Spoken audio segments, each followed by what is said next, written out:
Hello, and welcome back to my Animal Crossing ship series, where I basically show you all of my amazing builds in Animal Crossing, Happy Home Paradise, and explain why I make different stories and characters and ships and things, and draw some fun pictures. So let's get started with some crazy new ships that I have for you all today. We're gonna start off with a little bit of the party animals today.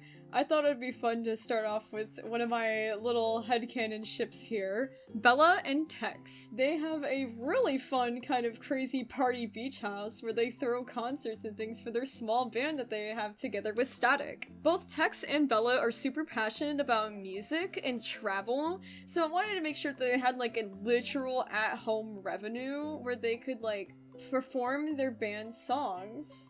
They're just such cool characters together. I honestly headcanon that they're both trans. They're T for T, and I really love that so much because Bella is a trans girl and Tex is a trans boy, and I think that it's so sweet that they both understand the struggles and make some really loud, awesome music together about it with their best friend Static. Not only do these two have a concert outside, they also have a concert room inside. Imagine they do more of like their private concerts in here, because oh my gosh, look at that stage. They have such a cool location to be able to practice their passions. This doubles as a like practice room too, because it's all soundproof. Not only practice their music here, but perform it for small audiences as well. I imagine they take the room often just to sing songs to each other that they've like written for each other, and I think it's so sweet that these two could be like total like rock stars in love. Upstairs they have the most amazing iconic rock star bedroom you've ever seen. They've got all their skateboards, even Static's, they hold on to while he's away. The coolest setup for being able to work and play in here. They've got recording software for their music. They've got instruments sprawled around. They have this really nice piano. Oh, you're gonna put on a performance for us, Bella? Okay. Okay, girl. She's so cute with her little fangs. I love her. But yeah, overall, I think that these two have a really awesome space to be able to do what they love and share what they love with each other. And I think that that's so cool and wholesome. I had to draw them rocking out on stage, dude. I had to draw them just having like the adventure of a lifetime. I think that these two are just like kind of live fast and live in the moment kind of characters, and they're always seeking the next adrenaline rush. I just see them as like a really fun, loud, crazy couple. And of course, I thought it'd be fun to include Static, because Static is just really freaking awesome. And I wanted to make sure that I included like their best friend in everything that they do. Most of my little Animal Crossing ships, they don't have to be romantic. Like, some of them are, yes, that in my opinion, in my little headcanon world, but I like to also exemplify that the friendships that they make are equally as important. So that's what I did here, being together, being trans, and bonding over both of them being trans together, and I think it just works out so well. They're so adorable. Look at this. Speaking of Static... Don't act so shocked, Nico. You know everybody's gay here. Listen, Static has a big, strong boyfriend who helps navigate this kind of chaotic street they live on. They actually live in like this huge construction zone, and that's how they met. Static was kind of skateboarding around this area, very much not legally. Rocco was like, hey, you're not supposed to be doing that, get out of here. And then they ended up talking and really bonding because Rocco works here and Static lives here. And then they found out that Static was in a band. And Rocco was like, oh, I guess I'll go check it out. And now Rocco's kind of like a huge fan, and now they're like totally a couple and everything, and it's so adorable. And I love thinking of their little origin story. Inside, it's obviously a party in here. We have so much bright and fun colors and lights and things. Static, of course, has pictures of his best friends up on the walls. He really treasures his friends. Yes, he's nodding. You know, he's like, yeah, I love them guys. Rocco is kind of getting into this band life, but honestly was more of like a kind of a workout gym rat kind of character. Didn't really care too much for music, but is now giving it a whirl because her partner loves it so much. I headcanon Rocco to be gender fluid and or intersex, because there's something about them that just gives me like a gender vibe. Like, look how gender they are. That's he, she, and they energy, okay? Like, all the above, all pronouns, multiple labels, sipping tea without a care in the world. I love them so much. He's so cool. So yeah, they live here together in this very colorful, vibrant space where they can practice, and Rocco's not very good at it, but she tries, and Static has a lot of fun kind of showing his passions and trying to learn how to lift weights. So they like both totally suck at each other's passions, but they at least try, and I think that's what really counts and makes them really cute. There is nothing I love more than this kind of dynamic. Like, I love the fact that they have, like, such polar opposite interests, but they still give each other chances, even though it's, like, something totally out of their comfort zone. It's, like, the thought that counts and the effort that counts, really, when it comes to these types of relationships, where it's, like, they started off super rocky. Rocco was like, hey, you're not supposed to be in this construction site, and Static was like, yeah, well, it's really fun to skateboard here. You should try it sometime. Try having fun. And then Rocco's like, dang, maybe I should have fun. And it's just like, they get each other thinking, and I kind of think that's what makes their relationship really fun for each other, is that they kind of try new things that they wouldn't normally try. Even if they're really bad at it, they at least give it a whirl, and I think that that's really cool, and that they're always kind of finding new things to do together. Can you tell? Like, my face hurts from smiling. They give me so much serotonin. I don't care if it's just a little silly little headcanon and story that I make up in my head. I can be delusional, it's cool. I love these two together. They're everything to me. Look at them. Look at them. Look with your eyeballs! And tell me that this isn't perfect. Alright, let's check out Daisy and Unice. Holy freaking cow, they have the most adorable Christmas-themed, winter-themed house ever. I headcanon Unice as non-binary. I don't know, I just think it's really sweet that these two sapphics can kind of be together and be themselves on this cozy little spot where they can watch the beautiful Aurora Borealis and stars above and wait for Santa to come. Look at how cute their home is. I mean, these two obviously are huge holiday fanatics, but I honestly imagine that they like two different holidays, but their two holidays are right next to each other, so it's fine. So Daisy is a huge Christmas fan, and Unice is a New Year's fan. So I think that'd be really fun that they get to celebrate their favorite holidays like a week apart from each other, essentially. And that's why this works out so well, and they agreed to move out into the middle of literally the North Pole so they could get the most out of the fireworks on New Year's, but also the sound of jingle bells in the sky as Santa flies over. Inside, they have the coziest little living room you've ever seen. They share everything together, obviously.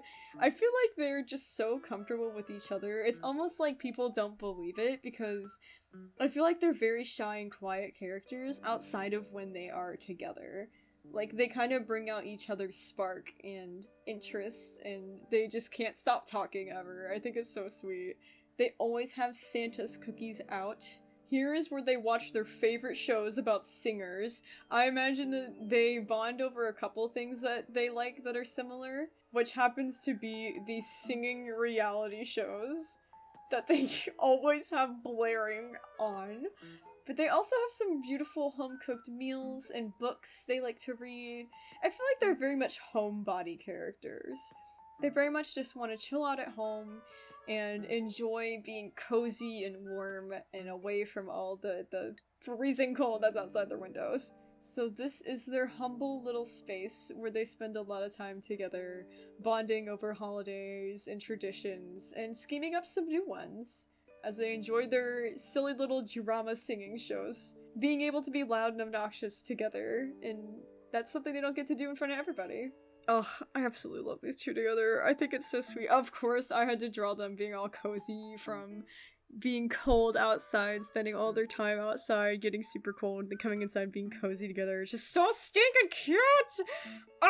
Gosh, I also just love the fact that Daisy is sapphic, and Unice is NB, and they just get to be themselves and they're each other's company, because, like, that's, like, the beautiful thing about some partnerships is, like, while the whole rest of the world might not understand you, at least there is somebody who does, and I feel like that's what they kind of exemplify. They're so freaking adorable together, and they just look so good together, like, their color palettes just, like, work so well. I just think they're so sweet. Oh, look at my babies.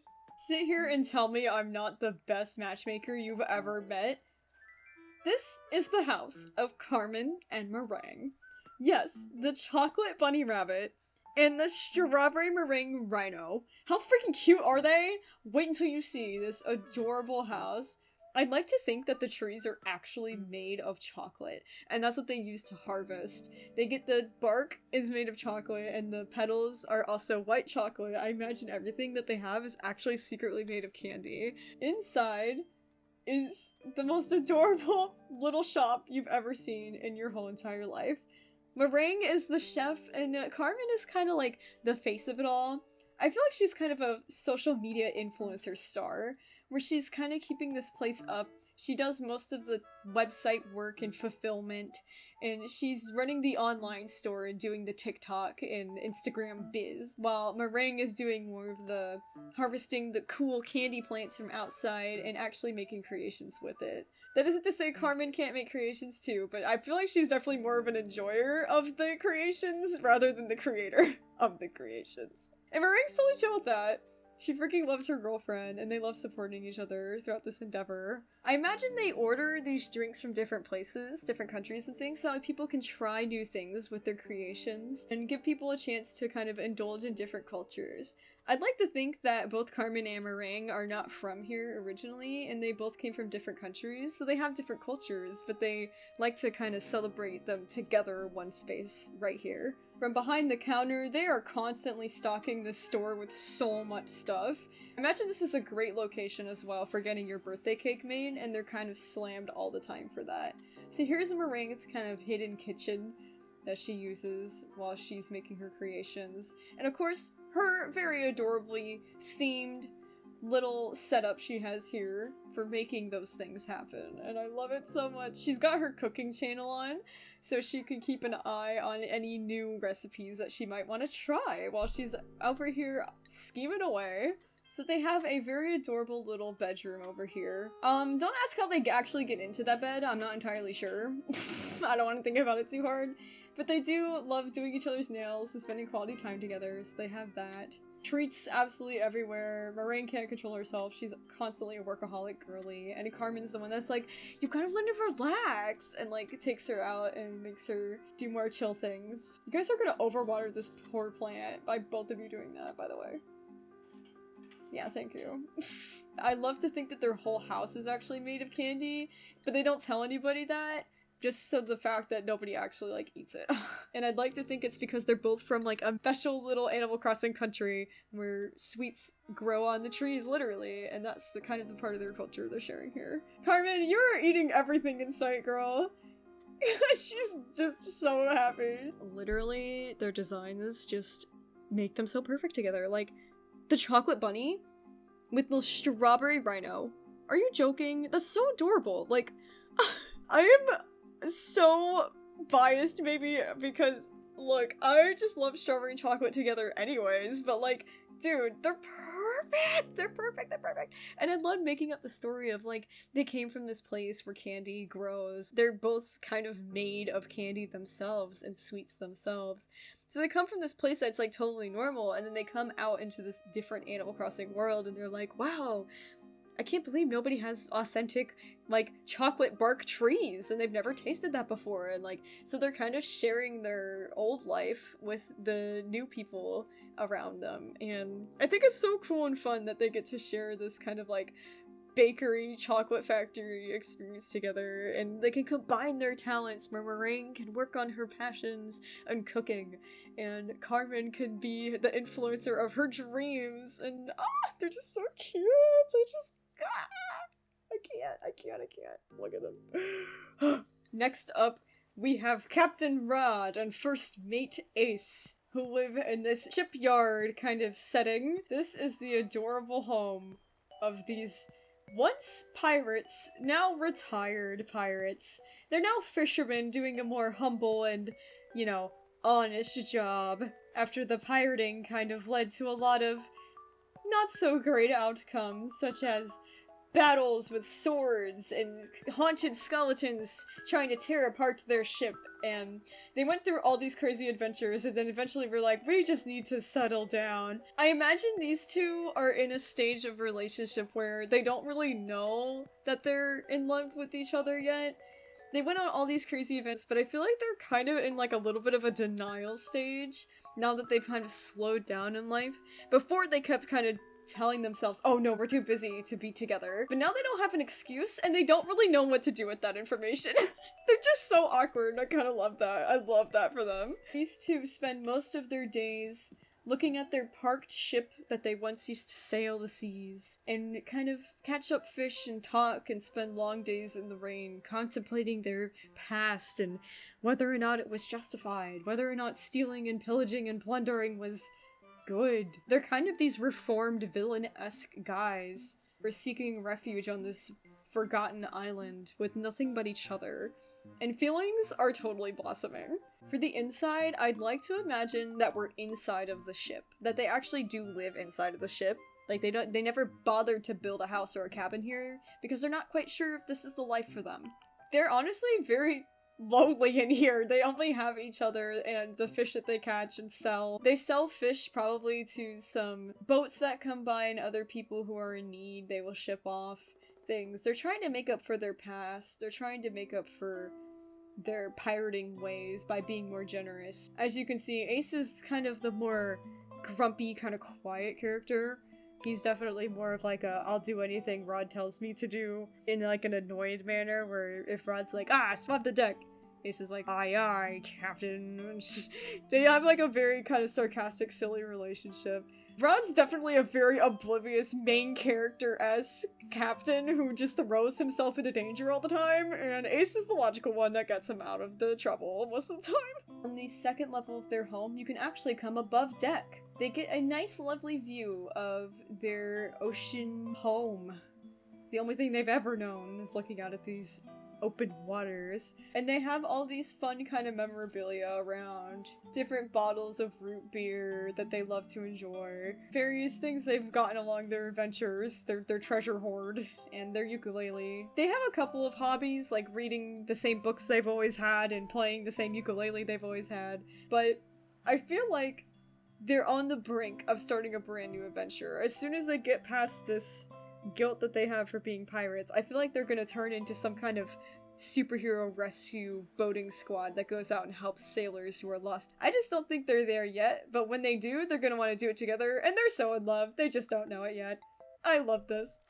I try to really capture different kinds of relationships and different stages of relationships and different things, because, I don't know, to me, half the fun of making, like, headcanon ship dynamics in the first place is imagining, like, how it all happens and how happy they are in the end, and, like, while the happy ever after is fun, we like to know the drama of what got us there in the first place! So I'm all excited about this because they're just so awkward, and, like, they could just tell that they like each other, but they don't want to say anything, and, like, they're in that awkward stage of, like, well, maybe I'm crazy, and, like, what if he doesn't accept me? What if he's not gay? I don't know. So it's like they're doing all this like back and forth mental 4D chess stuff when in reality it's really not that hard and they could just be together. They just are making it more complicated than it needs to be. And I love that. And I love that. And it's so much fun. And I love getting into like kind of these messier dynamics because they're just so real and fun, man. And these are my pirate boys. My trying to be good souled pirate boys. They are so in love. Hee hee. And that is all the ships I have for today's video. I hope you guys are enjoying this silly little, like, showing off my builds and my ships and my art series. It's like a little bit of everything series, and I love it for that. I don't know, there's just something really fun about coming up with headcanons and running wild with them and making stories and, I don't know, just overall just having way more fun than what the game ever intended for me to have with it. So, I see no harm in it. I think it's very fun. Tell me more about your ships! I want to know if you agree or disagree, or if you have any different stories or lore for your island or your characters in Animal Crossing. It's so much fun to think about and to literally make builds for and art for. It's all my own opinion, it's all my own stories, it's just for funsy onesies. So, thank you guys so much for watching, and I'll see you in the next one!